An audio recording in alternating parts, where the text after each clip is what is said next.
Welcome students. I am Archana Shahi, lecturer commerce here. Discuss the topic need and importance of staffing. We have already discussed the first 2 points of the need and importance of staffing. That is, first is the effective utilization of other resources, and second is the key to the other managerial function. Now we are going to discuss the third point, that is maximizes the productivity. Firstly, what is the productivity? Productivity means it is a kind of efficiency.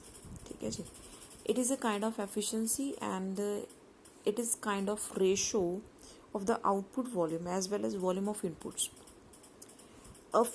If we are talking about the example of the productivity, it means that if a worker produces in an hour an output of 2 units whose price is ₹10 each, then his productivity is ₹20. ठीक है जी, easy terms ਦੇ ਵਿੱਚ ਆਪਾਂ ਇਹ ਕਹਿ ਸਕਦੇ ਹਾਂ ਕਿ ਕਿਸੇ ਵੀ ਵਰਕਰ ਦੀ ਜਿਹੜੀ ਐਫੀਸ਼ੀਐਂਸੀ ਹੁੰਦੀ ਹੈ, ਪਰਫਾਰਮੈਂਸ ਹੁੰਦੀ ਹੈ, ਠੀਕ ਹੈ ਜੀ, ਉਸਨੂੰ ਮੈਜਰ ਕਰਨਾ, ਠੀਕ ਹੈ, ਉਹ ਆਪਣੀ ਕੀ ਹੋਏਗੀ, ਦੈਟ ਇਜ਼ ਪ੍ਰੋਡਕਟਿਵਿਟੀ ਹੋਏਗੀ। ਠੀਕ ਹੈ, ਐਂਡ ਜੋ ਪ੍ਰੋਡਕਟਿਵਿਟੀ ਨੂੰ ਮੈਜਰ ਕਰਦਾ ਹੈ, ਕੌਣ ਕਰਦਾ ਜੀ, ਮੈਨੇਜਰ ਮੈਜਰ ਕਰੇਗਾ। ਐਜ਼ ਵੈਲ ਐਜ਼ ਆਪਾਂ ਇਹ ਵੀ ਕਹਾਂਗੇ ਕਿ ਜਿਹੜੀ ਪ੍ਰੋਡਕਟਿਵਿਟੀ ਹੁੰਦੀ ਹੈ ਉਹਨੂੰ ਇੰਪਰੂਵ ਕਿੱਦਾਂ ਕੀਤਾ ਜਾ ਸਕਦਾ, ਟ੍ਰੇਨਿੰਗ ਪ੍ਰੋਵਾਈਡ ਕਰਕੇ, ਠੀਕ ਹੈ ਜੀ, ਉਹਨਾਂ ਦੀ ਜਿਹੜੇ ਇੰਪਲੋਈਜ਼ ਹੋਣਗੇ ਉਹਨਾਂ ਦੀ ਡਿਵੈਲਪਮੈਂਟ ਕਰਕੇ, ਉਹਨਾਂ ਨੂੰ ਡਿਫਰੈਂਟ ਵੇਜ਼ ਦੱਸ ਕੇ ਕਿ ਤੁਸੀਂ ਨੇ ਇਸ ਮੈਥਡ ਦੇ ਥਰੂ ਆਪਣੀ ਆਊਟਪੁੱਟ ਨੂੰ ਇੰਪਰੂਵ ਕਰਨਾ। ਠੀਕ ਹੈ, ਅਗਰ ਉਹ ਉਸ ਮੈਥਡ ਨੂੰ ਯੂਜ਼ ਕਰਦੇ ਨੇ ਦੈਨ ਉਹਨਾਂ ਦੀ ਜਿਹੜੀ ਡਿਵੈਲਪਮੈਂਟ ਹੋਏਗੀ, ਗਰੋਥ ਹੋਏਗੀ। ਠੀਕ ਹੈ ਜੀ, ਐਂਡ ਟ੍ਰੇਨਿੰਗ ਦੇ ਥਰੂ ਉਹਨਾਂ ਨੂੰ ਨਵੇਂ ਮੈਥਡ ਦੱਸੇ ਜਾਣਗੇ ਕਿ ਆਊਟਪੁੱਟ ਕਿੱਦਾਂ ਇੰਪਰੂਵ ਕਰ ਸਕਦੇ ਨੇ। ਠੀਕ ਹੈ, ਕਿਉਂਕਿ ਆਪਾਂ ਨੂੰ ਪਤਾ ਹੈ ਕਿ ਪ੍ਰੋਡਕਟਿਵਿਟੀ ਕਿਸ ਦੀ ਰੇਸ਼ੋ ਹੁੰਦੀ ਹੈ, output of volume as well as input volume. ਠੀਕ ਹੈ, ਤਾਂ ਇਹਨਾਂ ਦੋਨਾਂ ਦੇ ਵਿੱਚ ਜਿਹੜਾ ਮਤਲਬ ਰਿਲੇਸ਼ਨ ਹੋਏਗਾ, ਇਹੀ ਆਪਾਂ ਨੂੰ ਪ੍ਰੋਡਕਟਿਵਿਟੀ ਜਿਹੜੀ ਹੋਏਗੀ ਡਿਫਾਈਨ ਕਰਾਏਗਾ। ਆਊਟਪੁੱਟ ਦਾ ਮਤਲਬ ਹੁੰਦਾ ਹੈ ਕਿ ਕਿੰਨੀ ਆਊਟਪੁੱਟ ਉਹ ਪ੍ਰੋਡਕਸ਼ਨ ਦੇ ਵਿੱਚ ਦੇ ਰਹੇ ਨੇ। ਠੀਕ ਹੈ, ਐਜ਼ ਵੈਲ ਐਜ਼ ਇਨਪੁੱਟ ਦਾ ਮਤਲਬ ਹੁੰਦਾ ਹੈ ਕਿ ਮੈਨੇਜਰਸ ਨੇ ਜਾਂ ਚੀਫ ਐਗਜ਼ੈਕਟਿਵਸ ਨੇ ਜਾਂ ਆਪਣੇ ਜਿਹੜੇ ਬਿਜ਼ਨਸਮੈਨ ਹੈ, ਠੀਕ ਹੈ, ਉਸਨੇ ਕਿੰਨੀ ਕਾਸਟ ਹੈ ਜਿਹੜੀ ਇਨਕਰ ਕੀਤੀ ਹੈ ਇੱਕ ਇੰਪਲੋਏ ਨੂੰ ਹਾਇਰ ਕਰਨ ਦੇ ਲਈ, ਦੈਟ ਇਜ਼ ਦਾ ਇਨਪੁੱਟ। ਠੀਕ ਹੈ, ਇਹਨਾਂ ਦੋਨਾਂ ਦਾ ਜਿਹੜਾ ਰਿਲੇਸ਼ਨ ਹੋਏਗਾ, ਜਿੰਨੀ ਰੇਸ਼ੋ ਬੈਟਰ ਆਏਗੀ ਉਨੀ ਪਰਫੋਰਮੈਂਸ ਜਿਹੜੀ ਹੋਏਗੀ ਇੰਪਲੋਈਜ਼ ਦੀ ਬੈਟਰ ਹੋਏਗੀ। ਠੀਕ ਹੈ ਜੀ, ਨੈਕਸਟ ਆ ਜਾਂਦਾ facilitates the discovery of the competent staff.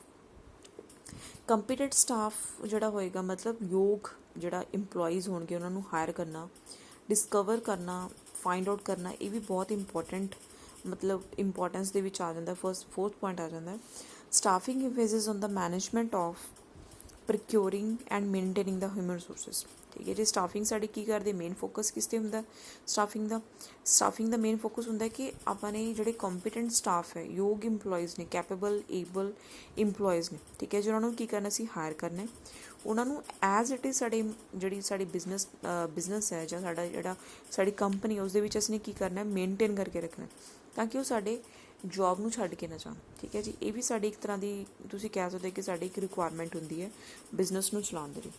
Effective staffing discovers the talented and qualified staff which proves to an asset to the organisation. ਅਗਰ ਅਸੀਂ ਯੋਗ, ਕੰਪੀਟੈਂਟ, ਏਬਲ, ਕੈਪੇਬਲ ਪਰਸਨਸ ਨੂੰ ਹਾਇਰ ਕਰਦੇ ਹਾਂ, ਠੀਕ ਹੈ ਜੀ, ਤਾਂ ਸਾਡੇ ਲਈ ਕੀ ਹੋਣਗੇ, ਉਹ ਇੱਕ ਐਸਟ ਦੇ ਤੌਰ 'ਤੇ ਕੰਮ ਕਰਦੇ ਨੇ। ਠੀਕ ਹੈ, ਐਂਡ ਉਸ ਤੋਂ ਇਲਾਵਾ ਆਪਾਂ ਇਹ ਵੀ ਕਹਿ ਸਕਦੇ ਹਾਂ ਕਿ ਜਿੰਨੇ ਵੀ ਐਸਟਸ ਹੁੰਦੀਆਂ ਨੇ, ਠੀਕ ਹੈ, ਉਹ ਉਦੋਂ ਤੱਕ ਇਨਅਪਰੇਟਿਵ ਹੋਣਗੀਆਂ ਜਦੋਂ ਤੱਕ ਕੰਪੀਟੈਂਟ ਪੀਪਲ ਨੂੰ ਅਸੀਂ ਕੰਮ ਕਰਨਾ ਨਹੀਂ ਸਿਖਾਉਂਦੇ।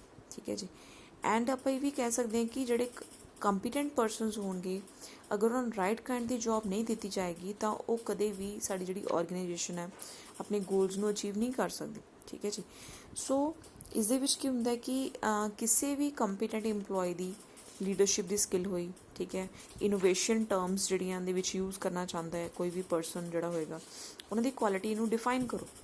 ਉਹਨਾਂ ਦੀ ਕੁਆਲਿਟੀ ਨੂੰ ਡਿਫਾਈਨ ਕਰਕੇ ਉਸ ਤੋਂ ਬਾਅਦ ਅਸੀਂ ਇਹ ਕਹਾਂਗੇ ਕਿ ਜਿਹੜੇ ਉਹ ਪਰਸਨਸ ਹੋਣਗੇ ਕੁਆਲਿਟੀ ਡਿਫਾਈਨ ਕਰਨਗੇ।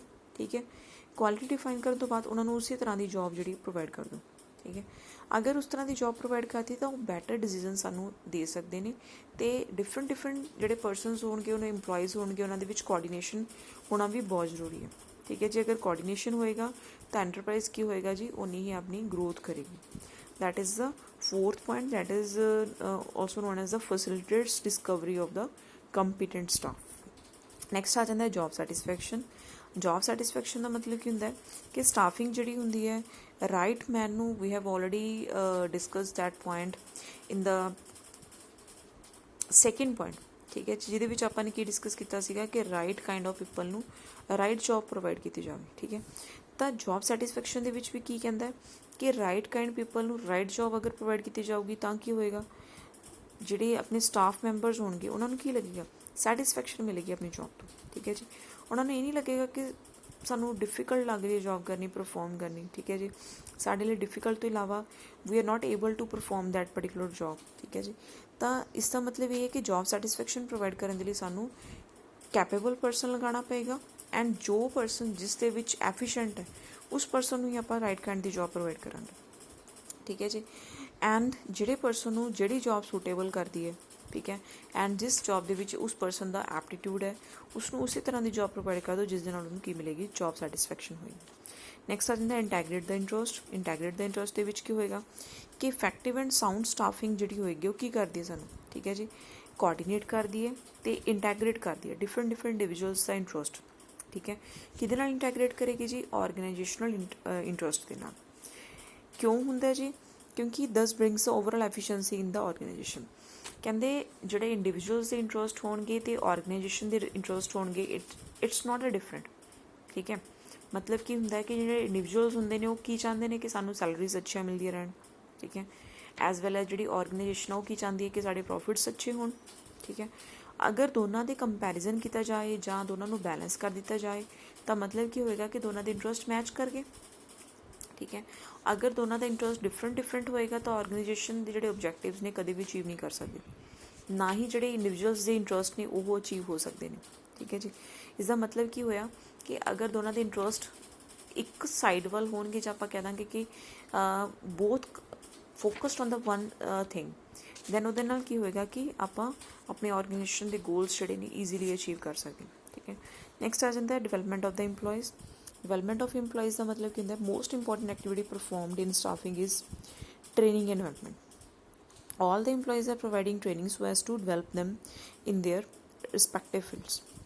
ठीक है जी, it provides motivation to them to accept the challenging jobs in the future. ਕਹਿੰਦੇ ਡਿਵੈਲਪਮੈਂਟ ਆਫ ਇੰਪਲੋਇਜ਼ ਦਾ ਮਤਲਬ ਹੁੰਦਾ ਹੈ ਕਿ ਜਿਹੜੇ ਇੰਪਲੋਇਜ਼ ਨੇ, ਠੀਕ ਹੈ, ਜਿਹੜੇ ਆਪਣੇ ਕੰਮ ਕਰ ਰਹੇ ਆ, ਆਪਾਂ ਨੇ ਹਾਇਰ ਕੀਤਾ ਇੰਪਲੋਇਜ਼ ਨੂੰ, ਉਹਨਾਂ ਨੂੰ ਅਸੀਂ ਨੇ ਕੀ ਕਰਨਾ ਹੈ, ਇੱਕ ਵਾਰੀ ਹਾਇਰ ਕਰਨ ਤੋਂ ਬਾਅਦ ਸਾਡੀ ਰਿਸਪੋਂਸਿਬਿਲਿਟੀ ਖਤਮ ਨਹੀਂ ਹੋ ਜਾਂਦੀ।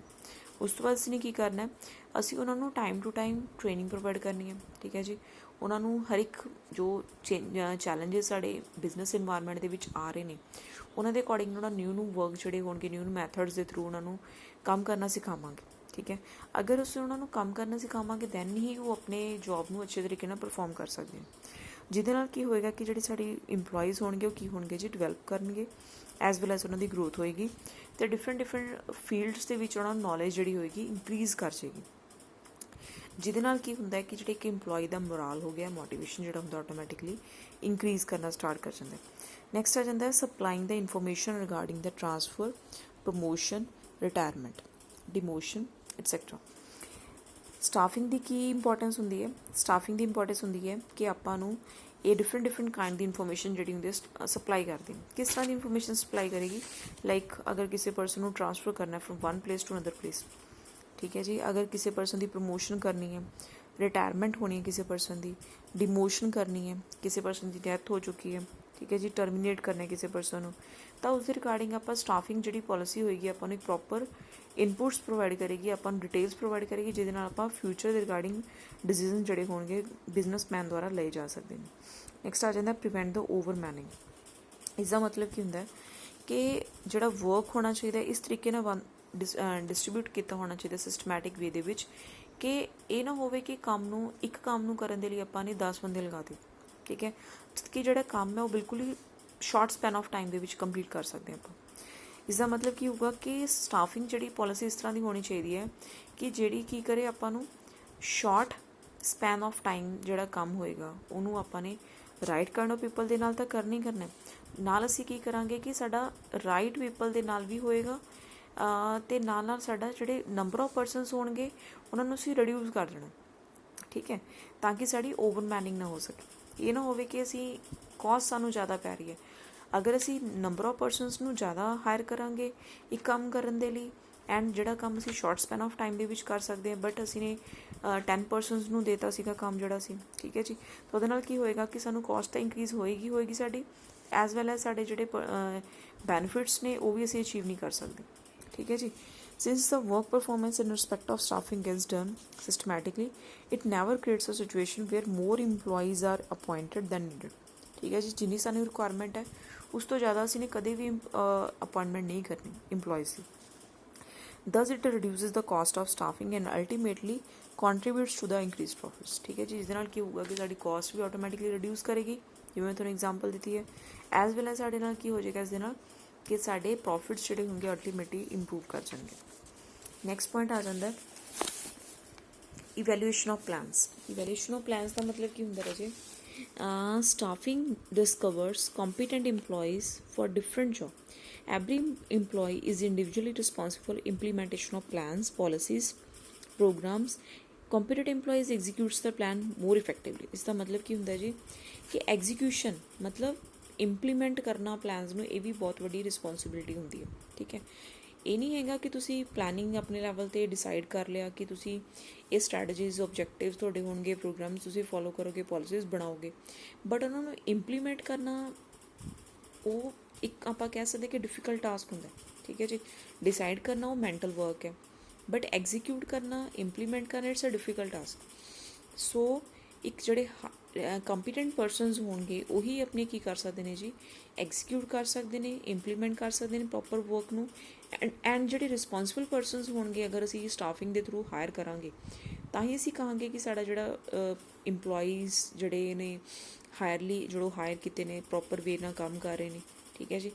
ਐਗਜ਼ੀਕਿਊਟ ਕਰਨਾ it's also the part of the staffing. ਠੀਕ ਹੈ ਜੀ। ਨੈਕਸਟ ਆ ਜਾਂਦਾ cope with the changing environment. Changing environment ਦਾ ਮਤਲਬ ਜੋ ਸਿਚੁਏਸ਼ਨਸ ਦੇ ਅਕੋਰਡਿੰਗਲੀ ਜਾਂ ਆਪਾਂ ਕਹਾਂਗੇ ਕਿ ਬਿਜ਼ਨਸ ਦੇ ਵਿੱਚ ਜੋ ਚੇਂਜਿਸ ਆ ਰਹੀਆਂ ਨੇ ਉਸਨੂੰ ਹੈਂਡਲ ਕਿੱਦਾਂ ਕਰਨਾ, it's also the part of the staffing. The fast changing technology, increased legislative government measures, ever increasing size of the competition have made staffing function as and more important। ठीक है जी। कहते क्योंकि साढ़ा environment day by day change हो रहा है, we have already discussed in the business environment chapter, external environment, political changes हो गई, इंटरनेशनल लैवल के चेंजिस हो गई। ठीक है जी। एंड साइज़ इंक्रीज़ कर गया अपनी ऑर्गेनाइजेशन का, ਕੰਪੀਟੀਸ਼ਨ ਇੰਕਰੀਜ਼ ਕਰ ਗਿਆ, ਟੈਕਨੋਲੋਜੀਕਲ ਚੇਂਜਿਸ ਆ ਗਈਆਂ। ਠੀਕ ਹੈ ਜੀ।